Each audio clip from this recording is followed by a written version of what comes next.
इस वाक़े की आड़ में नरेंद्र मोदी जी सरकार क्या हासिल करना चाहती थी, शायद वो हासिल नहीं हो पाया, तो वो बाकी सवाल जवाब नहीं है आज कोई। आप सवाल जवाब की तरफ जाना चाहेंगे या आप चाहेंगे कि ज़्यादा सेंसिटिव इशू एड्रेस हो जाए जो कश्मीर में हो रहा है या जो इंडिया में इस्लामोफोबिया की आड़ में हो रहा है? फैसला आपका। नहीं ठीक है। हाँ। फिर माजरत कर लें, हमारे बहुत से सवाल आए हैं। उसमें ये मेंशन करना चाहूँगी सेठी साहब के जितने सवाल आ रहे हैं, स्पेशली आपके दवायर को इंटरव्यू के बाद, करण थापर साहब को इंटरव्यू के बाद, उसमें सबसे पहले आपकी तारीफ होती है, अंदाज को सराहा जाता है, जिस तरह से आपने पाकिस्तान का मुदल्लल अंदाज में मुकदमा लड़ा।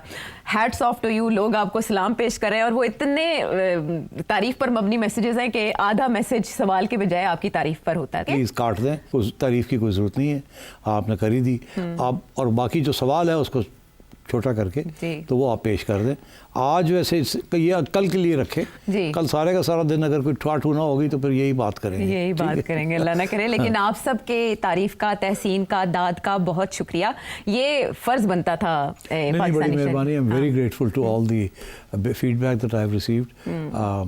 नहीं जी, मैंने तो अपने दिल की बात की है, मैं किसी के कहने के ऊपर मैंने नहीं बात की। I genuinely feel this and so I said it. तो वापस आते हैं उस मसले की तरफ जिसकी तरफ तवज्जो ना सिर्फ ये कि बीबीसी बल्कि न्यूयॉर्क टाइम्स ने भी कराई है, अल जजीरा में भी बाकायदा रिपोर्ट किया गया है कि हिंदुस्तान में क्या हो रहा है, इंडिया में क्या हो रहा है, कश्मीर में क्या हो रहा है। आयशा, मैंने ये रिपोर्ट अपने सामने रखी हुई है, इससे बेहतर क्या मैं आपको यही पढ़ के सुना दूँ।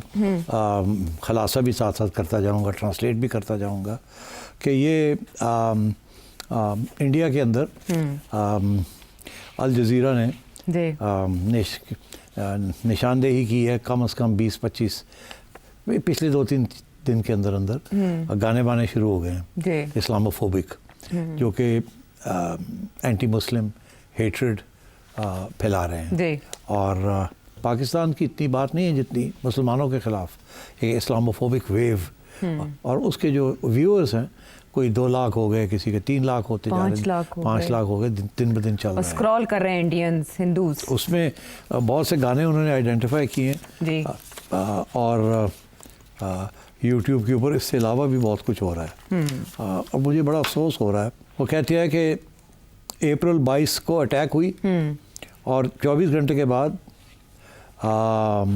एक नया गाना यूट्यूब 23 अप्रैल को आ गया। पहले धर्म पूछा जी, they asked about religion first, आप पूछा कि आपका मज़हब क्या है, ये गाने में है। और इंडियन मुस्लिम्स को टारगेट किया और ये इल्ज़ाम लगाया कि हिंदुओं के ख़िलाफ़ ये साजिश कर रहे हैं, इसलिए इनको अब इंडिया छोड़ के चला जाना चाहिए। और 2 लाख से ज़्यादा इसकी व्यूज़ होगी जी 9वें दिन। इसके अलावा भी बहुत कुछ हो रहा है जी। अब एक नहीं हुए तो कट जाओगे, जागो हिंदू जागो। और हिंदुत्व मूवमेंट को ये हवा दे रहे हैं सारे, और धर्म युद्ध में बदल रहे हैं इस मामले को। और भी इस तरह के बहुत से गाने हैं कि मोदी जी महायुद्ध हो जाने दो, उकसा रहे हैं। दिन ब दिन हर रोज़ एक नया गाना आ जाता है और लोग सुन रहे हैं। और ये यूपी में, हरियाणा में, महाराष्ट्र में, उत्तराखंड में वायलेंस भी शुरू हो गया मुसलमानों के खिलाफ जी, केसेस भी रजिस्टर हो रहे हैं, अटैक्स शुरू हो गए हैं, थ्रेट्स आनी शुरू हो गई हैं। कश्मीरी मुसलमानों को, खुसूसन स्टूडेंट्स को जो मुख्तलिफ स्टेट्स में जो पढ़ रहे हों, वो वहाँ से उनको निकाला जा रहा है। And they are rushing to back to Kashmir. तो इस किस्म की चीज़ शुरू हो गई है वहाँ। लेकिन सेंसरशिप हो रही है तो वो पाकिस्तानी चैनल्स पे हो रही है, पाकिस्तानी अकाउंट्स पे हो रही है। इस तरह के गानों को मोदी जी सरकार नहीं देख रही, जो वहाँ पर देख रही, हेट स्पीच फैला रहे हैं। और इसके अलावा अब वहाँ ये कहा जा रहा है कि जैसे इजराइल ने हमास को के ऊपर अटैक किया है, वो कहते हैं यहाँ भी आप मुसलमानों के ऊपर इसी तरीके के साथ ये करें। आप सोच लीजिए किस लेवल पे ये लोग चले गए हैं कि एक किस्म का ये कह रहे हैं कि इजराइल ने ठीक किया, फ़लस्तीनियों को मारा है, और कह रहे हैं उसी तरीके के साथ आप मुसलमानों को यहाँ मारें, अपनी रियासत को ये कह रहे हैं। तो ये बड़ी अफसोस की बात है। ये इंडिया को किधर लेके जाएगी ये हवा? ये तो देखिए पता चलेगा बाद में, जैसे हमें बाद में पता चला कि ज़िया-उल हक की हवा हमें कहाँ ले गई, तो इनको भी पता चलेगा कि आरएसएस और बीजेपी की हवा हिंदुस्तान को कहाँ ले जा रही है। अभी तक अगर इनको समझ नहीं आई, जेन्युइनली मैं ये समझता हूँ जेन्युइनली कि इंडिया जिस रुख पे चल रहा था under the Nehru's and Gandhi's, ठीक है कि दे वर बिकमिंग अनपॉपुलर, वो डिनेस्टी शुरू हो गई थी, करप्शन आ रही थी, सब कुछ, मगर जो बेस इंडिया का था as a secular democratic state तो इसी फैमिली ने बनाया था और इसी फैमिली ने इंडिया को एक रोमांस बनाया था with the international community. BJP ने आके वो रोमांस ख़त्म होता जा रहा है। उसकी वजह यह है कि नरेंद्र मोदी साहब का अपना जो ट्रैक रिकॉर्ड है वो छुपा नहीं हुआ किसी से।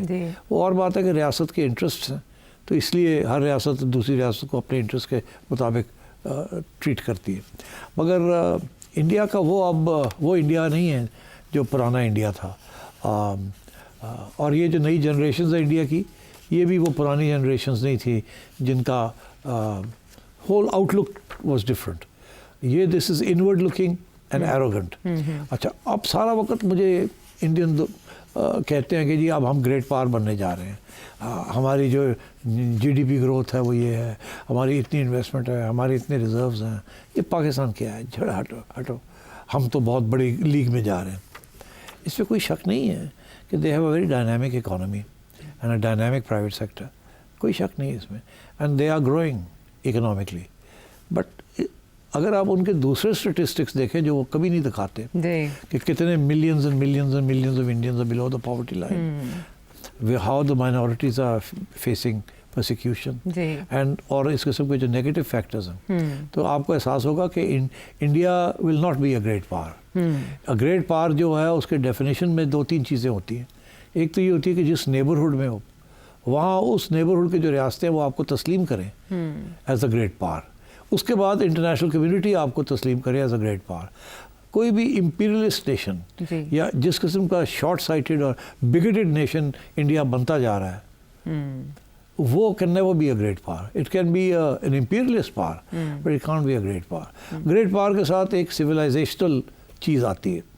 जो मुल्क ये कह सकता है या जो हुकूमत ये कह सकती है और जिसकी आवाम बड़ी खुशी मनाती है कि आपका पानी हम बंद कर देंगे, ठीक, तो आप सोचिए आज मुसद्दक मलिक साहब ने याद दिलाया इस इंटरव्यू के अंदर कि पानी जो है it's not a question of survival. पानी एक सिविलाइजेशन के साथ होता है। जहाँ जहाँ दरिया चलते हैं आते हैं वहाँ सिविलाइजेशंस ग्रो करती हैं। इसीलिए इंडस सिविलाइजेशन इंडस दरिया से निकली एंड सो ऑन, नाइल की सिविलाइजेशन, ठीक, and all the other major rivers of the world, उनके साथ सिविलाइजेशंस साथ लगी हुई होती हैं। तो आप जब बात करते हैं कि आप पानी बंद करेंगे तो you are actually saying civilization को उड़ा देंगे आप। एंड सो बी केयरफुल कि आपकी reading of history should be good enough to understand this. तो and to talk about destroying a civilization, इससे ज़्यादा इनह्यूमेन कोई पॉलिसी नहीं हो सकती। अप्रोच ही उनकी fault. And so therefore I think ज़रा सोचना चाहिए इंडियन प्लानर्स को और इंडियन के इंटेलेक्चुअल्स को जो इस किस्म की चीज़ को सपोर्ट करते हैं या धमकियाँ देते हैं। जंगी जुनून की मौजूदगी में और इस तरह के हिजान की मौजूदगी में आप जितना मर्जी दावा कर दें कि आप ग्रेट पावर बनने जा रहे हैं, आप उस मंजिल को हासिल नहीं कर सकेंगे, लेकिन सिर्फ ख्वाबो ख्याल की हद तक।